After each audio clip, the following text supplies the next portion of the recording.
बड़ी मुश्किल से संजोग मिलता है शिव महापुराण कथा श्रवण करने का, और वो भी खरगोन नगर में, जिस भूमि पर दो दो गोवर्धन नाथ जी के मंदिर विराज रहे हैं, जहाँ गिरिराज बाबा स्वयं आकर बैठे हुए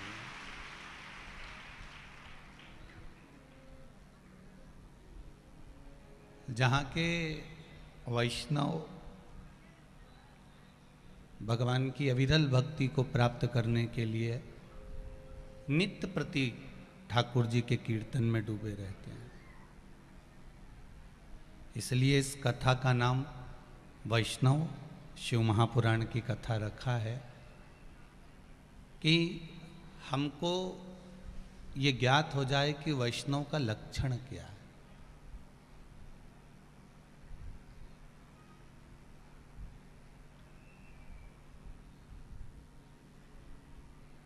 हमको ये ज्ञात होना चाहिए कि हमें किस तरह से भगवान की भक्ति को प्राप्त करना है।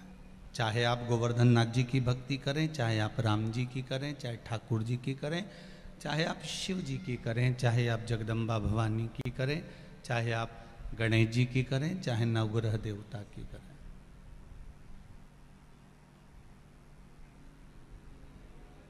आपको ये स्मरण होना चाहिए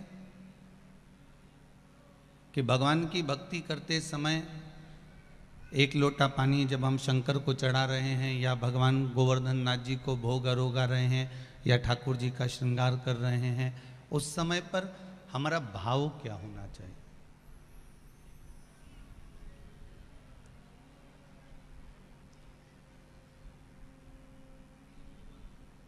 किसी साधारण सी भूमि पर आप नहीं रह रहे हैं। खरगोन वालों, तुम्हारे आसपास के पूरे क्षेत्र में घूमकर देख लेना, चारों तरफ शंकर जी के मंदिर विराजमान है और बीच में तुम रह रहे हो। पूरे खरगोन नगर में घूमकर आना, किसी देवता का मंदिर इतना नहीं मिलेगा जितना शंकर जी का मिलेगा। जहां से खरगोन में प्रवेश करो, जहां से प्रवेश करोगे वहां से लेकर जहां जहां भ्रमण करते जाओगे, आसपास में सभी जगह पर शिव विराजमान, हर जगह पर शंकर।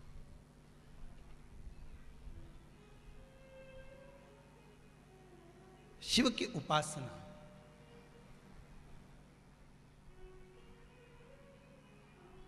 एक वैष्णव ही ऐसा होता है जो ठाकुर जी के करीब में लेकर जाता है, दूसरा कोई ले जा नहीं सकता। आप लोगों ने एक प्रैक्टिकल करके देखना, नर्मदा जी के तो पास में रहते हो आप लोग, कभी नर्मदा जी नहाने जाओ तो वहाँ पर जो छोटे छोटे बच्चे होते हैं ना, वो एक रस्सी में चुंबक को बांध लेते हैं और चुंबक को बांध के नदी में ऐसे ऐसे घुमाते रहते हैं। अब घुमाते घुमाते उनके चुंबक में पैसे चिपक जाते हैं।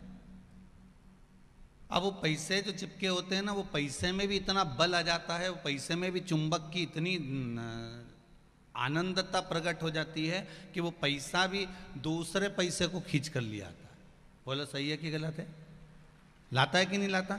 उसी तरह वैष्णव जो होता है, जो भगवान का उपासक होता है, भगवान का भजन करने वाला होता है, स्मरण करने वाला होता है, जो भगवान की अविरल भक्ति को धारण करने वाला होता है, वो एक दो को ले जाकर भगवान के चरणों में नहीं छोड़ता, ना जाने कितनों को ले जाकर भगवान के चरणों में छोड़ देता है और भगवान के सुपुर्द कर देता है।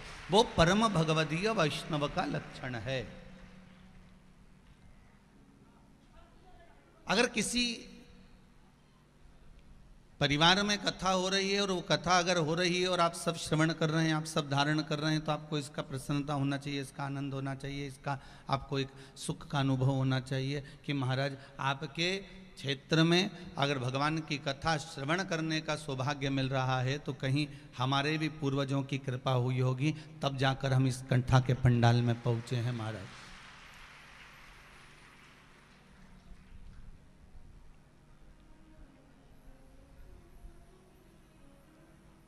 आज हम आशीष जी से कह रहे थे, आशीष पाठक जी ने कथा रखी तो ये मांगरूल रोड पे रखी, खरगोन के अंदर क्यों नहीं धरी रहे इसे?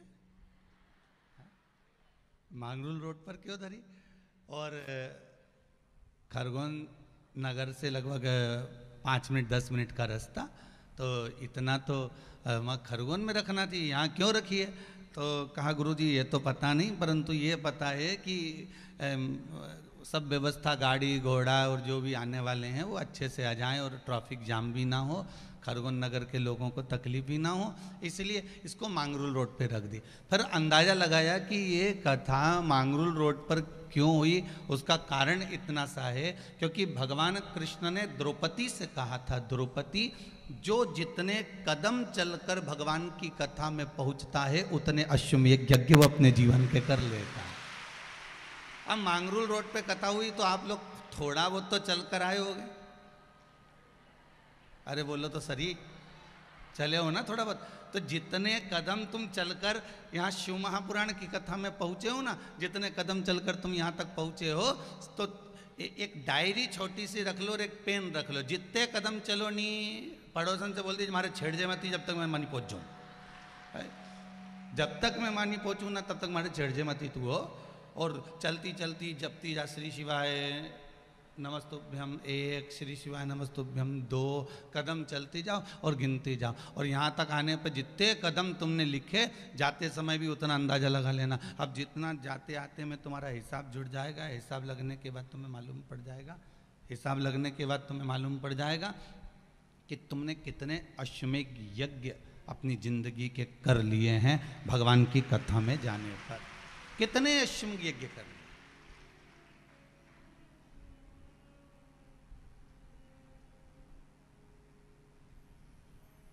महाराज अंतिम समय में कोई साथ नहीं देगा जी।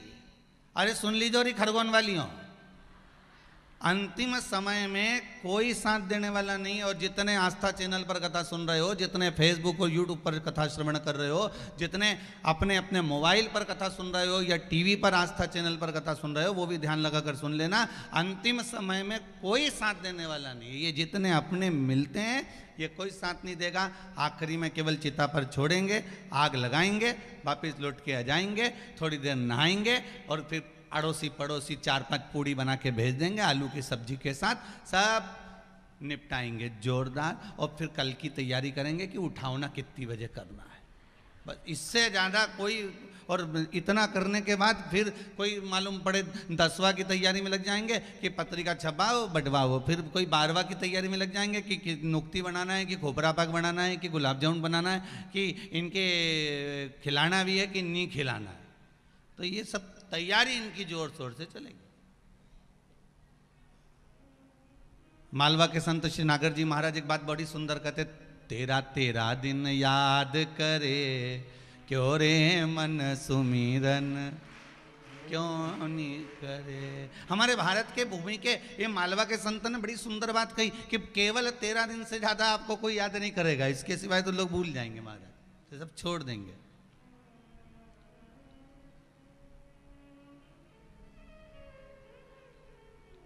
महाराज जब छोड़ चलूं इस दुनिया को, होठों पे नाम तुम्हारा हो, चाहे नरक मिले चाहे स्वर्ग मिले, हृदय में वास तुम्हारा हो। नाथ ये स्वर्ग मिले चाहे नरक मिले ये तो हम नहीं कह सकते, ना हमको मालूम ना तुमको मालूम। जी तुम्हें मालूम हो तो जरूर बता देना कि तुम नरक जाओगे कि स्वर्ग जाओगे। हमको तो नहीं मालूम कि स्वर्ग मिलेगा कि नरक मिलेगा, पर इतना जरूर जानते हैं कि भगवान की कथा अगर श्रवण करी है, शिव महापुराण की कथा अपनी जिंदगी में अगर एक बार उतारी है, शंकर पर एक लोटा पानी चढ़ाया है, ठाकुर जी से लाड लड़ाया है, ठाकुर जी का श्रृंगार करा है, ठाकुर जी को नूतन वस्त्र धारण कराए हैं, भगवान की सेवा में अगर आप लगे हुए हो, भगवान की उपासना में लगे हुए हो, तो यह पक्का है कि तुम्हें भले ना मालूम हो कि तुम स्वर्ग जाओगे कि नरक जाओगे, पर उस परमात्मा को मालूम है कि तुम्हें कहां लेकर जाना है। उसको ज्ञात है कि वो कहां लेकर जाए। चाहे स्वर्ग मिले चाहे नरक मिले, हृदय में वास तुम्हारा। हमारा कैसा भी जीवन, हम अगर परमात्मा के भरोसे पर जी रहे हैं, परमात्मा के सहारे पर जी रहे हैं, तो ये सुख का अनुभव है। बहुत छोटा सा जीवन, क्षण भंगुर इस जीवन में कब, कहाँ, किस समय किसके प्राण छूट जाएं, ये कोई भरोसा नहीं।